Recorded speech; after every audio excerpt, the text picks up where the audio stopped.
Hey everybody, this is Atticus the Death Metaler. Before I start in this video, I just want to say happy birthday to Carl Sanders of Nile and Nico McBrien from Iron Maiden. Happy birthday, motherfuckers. Keep it metal.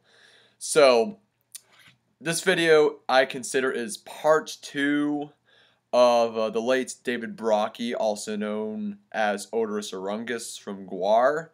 As many of you probably know, that the cause of death has recently come up, and I said this before my video. It could be drug related, and sadly, my predictions were true.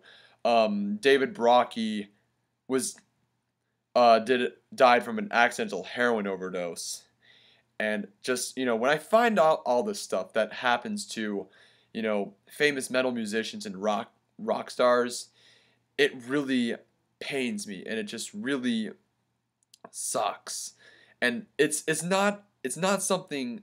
It's been something that's been going on for a long time when musicians were going around. I mean, Johnny Cash was a humongous cocaine and pill addict. I mean, fucking Ozzy Osbourne was a cokehead. Paul Gray sadly died from pills. Fucking Jeff Hanneman died from cirrhosis of the liver. It happens. It happens a lot. And a lot of everybody in the metalhead community was devastated over the news. I was devastated, but the person who was devastated more was none other than Randy Blythe, who was very close to Odorous Orungus. And he responded by that news by an Instagram picture. And this is what he had to say. In his Instagram picture, he says, "Here's me with Dave Brockie and Brad Roberts of Gwar in 2006. Brad and I are still here, but Dave is gone. Accidental heroin overdose, as many of you heard today. Not that it really matters, because dead is dead, but I don't think Brockie was a stone cold junkie when he died. He couldn't have done all that he did if he was strung out. He partied hard at periods, but I think he was more of a drug dabbler. But there is a lesson here. Dabbling with drugs kills people dead every day, just like being fully addicted does. I am so fucking sick of my friends dying from alcohol and drugs. Really tired of it. Some of them die slow in the throes of addiction, and some of them die after just doing something stupid one night after a party. Some of them fuck around and fuck around and fuck around. I'll get sober one day. For most of them, that day comes for sure when we put them in a casket. It's better to be alive when you get sober. In this photo, I was still drinking. I'm a full-blown alcoholic. When I drink, I go crazy. Really ill stuff. Actually, I do crazy, really ill stuff. Forgive me. But I am a sober man today. I live free. I might die surfing in the ocean tomorrow. But I will go out doing what I love, not choking on my own vomit. Besides that, I can just try and help others. So I'm writing this to you. Yes, you. You the one who can't stop drinking and getting fired and pissing off your wife.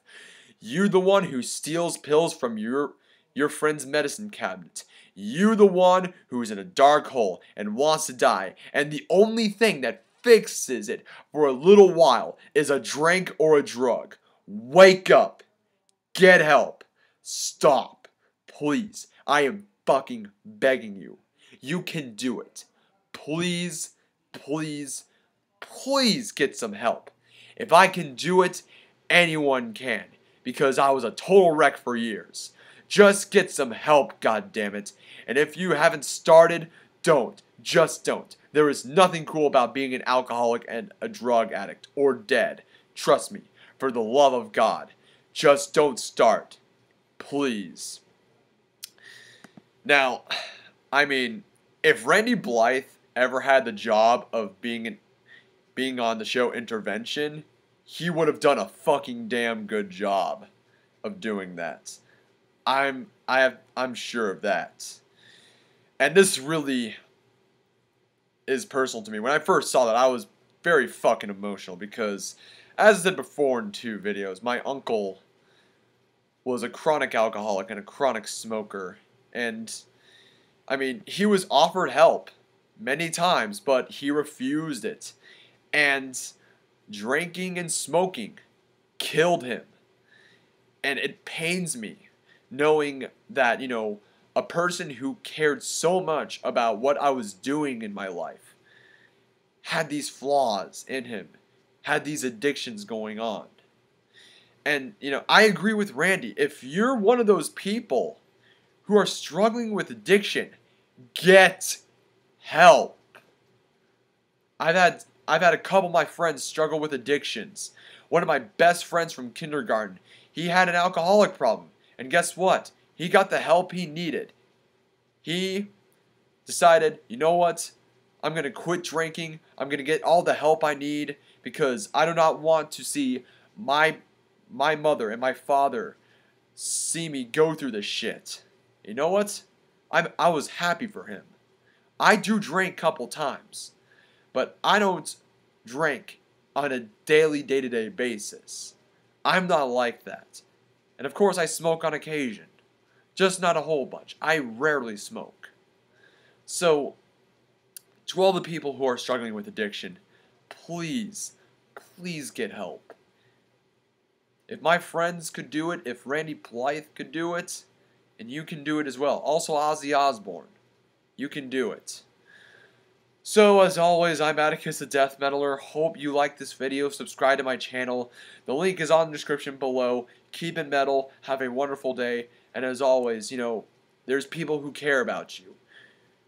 When you're struggling through those addictions, they care about you. And they care the fucking world about you. That I can guarantee you on. So, yeah. Ending this video now.